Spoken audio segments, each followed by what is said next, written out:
A todos, não posso deixar de saudar a doutora Silmara Andaia, que tem um carinho todo especial, e a todos os demais presentes, e o nosso querido presidente, louvá-lo pela grande iniciativa desse embate maravilhoso. Até comentava aqui o meu pároco, o padre Manuel Joaquim, se nós estivéssemos num multirão para assistirmos o Luan Santana e o Michel Teló, toda a sociedade estaria envolvida e engajada. E é uma lástima que num evento dessa envergadura, num evento dessa magnitude acima de tudo, nós não tenhamos, como deveríamos ter, o apoio restrito da sociedade. Como muito bem colocou o delegado da Polícia Federal, Dr. Guilherme, a sociedade ela é omissa. Nós somos omissos nessas questões primordiais quando se fala em segurança pública, porque nós verdadeiramente nos interessamos quando ela bate na nossa porta um problema maior, que é a tragédia que nos contempla. Então essa questão tem que ser colocada antes do início de qualquer outra colocação. Todo mundo sabe, sou advogado criminalista com muito orgulho, há 37 anos nesta comarca, filho da Universidade Estadual de Londrina, e procurei sempre ser um advogado ético, mas intransigente na defesa do direito daqueles que são processados pelo Estado no campo criminal. E é por isso que eu tenho essa direta admiração pela doutora Silmara, e eu sempre digo isso: eu não gosto quando os meus processos caem na mão dela, porque a competência é tanta que eu acabo pagando caro, não é? E não posso deixar de cumprimentar o Dr. Jorge, também presente, ilustre e combativo promotor. E eu quero dizer o seguinte aos senhores: fui levado pela persuasão. Eu vou mudar o meu tema em cima da hora. Por quê? Eu preparei um trabalho sobre a desestruturação do sistema público do nosso país na questão da segurança. Mas ouvindo o professor Leonir Batiste, eu sou obrigado a fazer uma mudança de última hora. O professor Leonir abordou questões pontuais e absolutamente necessárias para cada um de nós, porque hoje existe realmente um grande conflito entre o campo operacional da polícia, até do Ministério Público e do Poder Judiciário, porque quando as grandes operações são realizadas até para combater o crime organizado, nós esbarramos em decisões do Supremo Tribunal Federal cotidianamente, hoje não é mais novidade, anulando integralmente as ações que não só custaram tempo, como custaram verdadeiras fortunas, porque não é barato você investigar, você infiltrar, você preparar a prova, você deslocar policiais, porque quem tem um pouco de experiência na área sabe que uma ação da Polícia Federal, ela raramente trabalha com os seus agentes da localidade do estado. Ela vai buscar os profissionais de outros estados e muitas vezes eles saem sem saber qual é efetivamente o lugar onde eles vão fazer aquela determinada operação. Mas a questão, ela é fundamentalmente importante para que nós possamos analisar. O que acontece é que nós vivemos um período onde tivemos um período ditatorial que nos segregou, e a tantas as famílias brasileiras, de forma a violentar diretamente os direitos constitucionais e os direitos fundamentais. Eu não preciso dizer aos senhores para ler Brasil Nunca Mais, como, por exemplo, e tantas outras obras, A Ditadura dos Porões, onde nós vamos ver exemplos de torturas, exemplos de abusos, exemplos de mortes injustificáveis, como nós tivemos na época da ditadura militar. E essas mortes foram todas elas causadas em razão do quê? Em razão do sistema operante. Não se pode negar esse fato. Está aí, eu dou agora o exemplo de Vladimir Herzog, que recentemente teve o seu atestado de óbito oficialmente modificado, porque o Estado reconheceu o arbítrio daquela época. E o que vai acontecer com a República Nova de Tancredo Neves? Ele vem e propaga à sociedade brasileira, com as diretas já, a necessidade de uma nova Carta Constituinte. E essa nova Carta Constituinte, qual era o primeiro e maior compromisso dela? A garantia dos direitos fundamentais. E esta garantia dos direitos fundamentais estava personificada na impermeabilização do direito que o Estado tem de investigar, de buscar, de levantar qualquer tipo de prova contra qualquer cidadão, vírgula, atingindo um ápice que é considerado ilegal. Essa questão, ela vai ter um embrião. Ela vai ter um embrião. E eu sempre cito isso para os meus alunos. E qual é o embrião? Lá no artigo 5º, Direitos e Garantias Constitucionais Fundamentais, a própria Constituição Federal, ela fez a previsão do que seriam os crimes hediondos. E quando a Constituição Federal trabalhou em cima dos crimes hediondos, na previsão, ela, talvez por um cochilo, ou talvez por qualquer outro motivo, que daqui não vai ser levado em consideração, ela não fez a previsão, como poderia ter feito, de ter um sistema mais rígido de processo e até de cumprimento de penas para aqueles que praticam esses crimes nefastos à sociedade. E mais, veio o inciso 42 da Constituição Federal, e isso é bom que os senhores tenham em mente, e ele fez uma seguinte previsão: será insuscetível de fiança e será imprescritível o crime de ação de grupos armados que atentem contra a soberania nacional e contra a ordem democrática. Ora, tudo que estamos colocando aqui de segurança pública, tudo, as 300 mortes no ano passado em São Paulo, quem que fez? Os comandos paramilitares. Quem que praticou? As recentes explosões que nós tivemos dos ônibus e os incêndios dos ônibus aqui em Londrina, que ainda bem, muito bem colocou o doutor Alexandre, graças a Deus, por uma ação orquestrada anteriormente, o impacto foi muito menor. Na Bahia, se vocês não sabem, há pouco tempo atrás, mataram o presidiário e colocaram um cadeado na boca dele, enforcado, como sinal PCC, para que aprendam a ficar quietos. Vejam onde você chega a questão de segurança, mas eu iria mais. Eu não preciso ficar em 2, 3 exemplos. Nós podemos trazer os exemplos dos ataques aos alvos públicos das polícias civil e militar no Rio de Janeiro recentemente. Tudo isso é exemplo do quê? Tudo isso é exemplo e é a personificação dos grupos armados de comandos paramilitares que exatamente, concordo em número, gênero e caso com o doutor Alexandre e com o doutor Leandro Batista, atinge quem? Atinge a sociedade.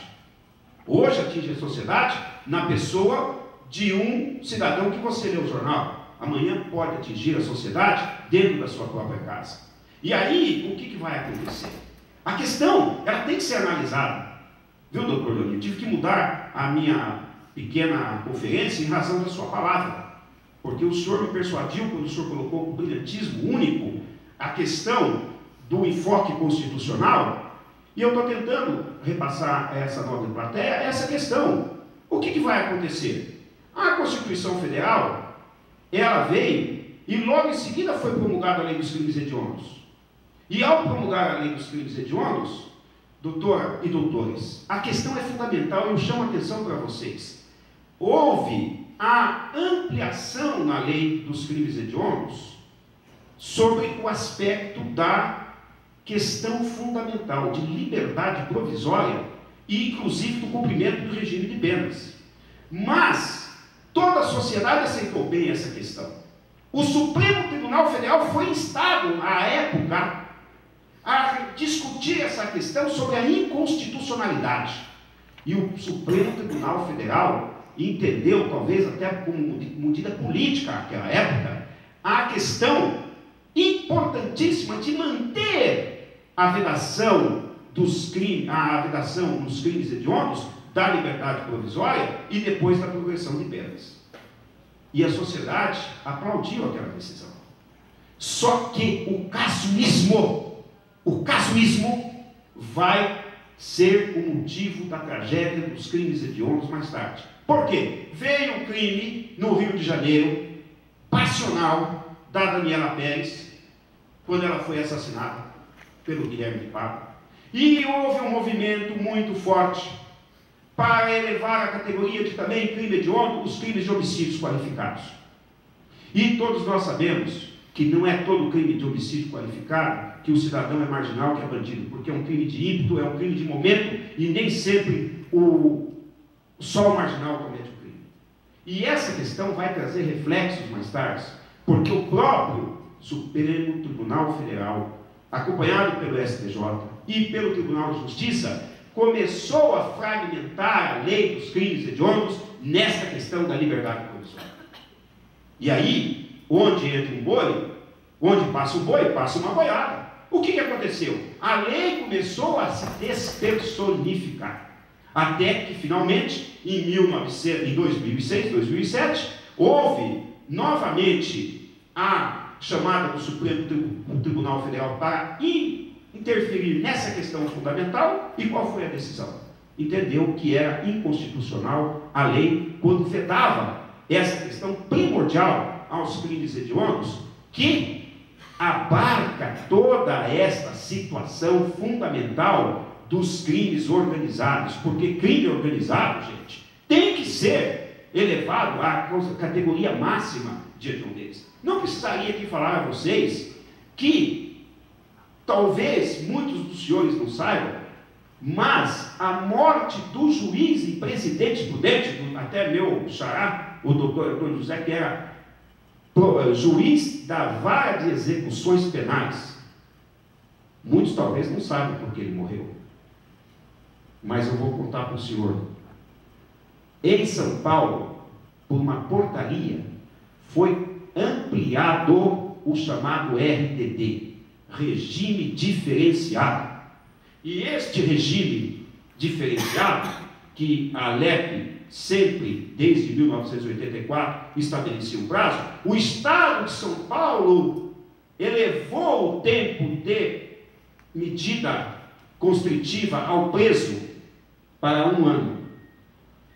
E começou a ser aplicado. E todo mundo sabe da fortaleza que existe no presídio em Presidente Epitácio, que está ligado a Presidente Prudente. E foi o início do Comando Vermelho e do PCC, porque ali foi discutida e foi decidida a morte do juiz para mostrar a força que os presidiários tinham para enfrentar a sociedade e a retaliação com a morte do juiz.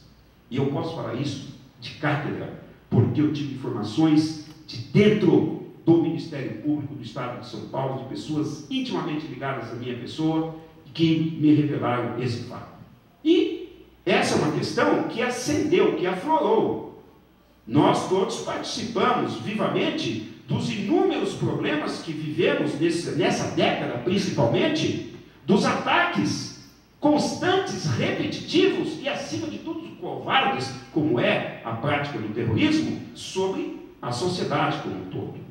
E o que acontece? O Estado está desaparelhado.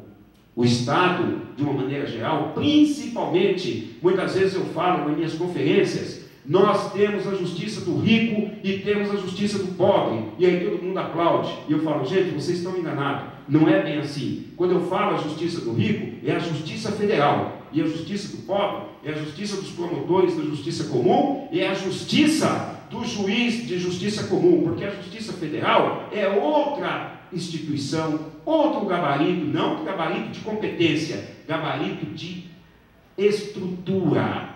Haja visto os presídios hoje de segurança máxima, que são os presídios federais.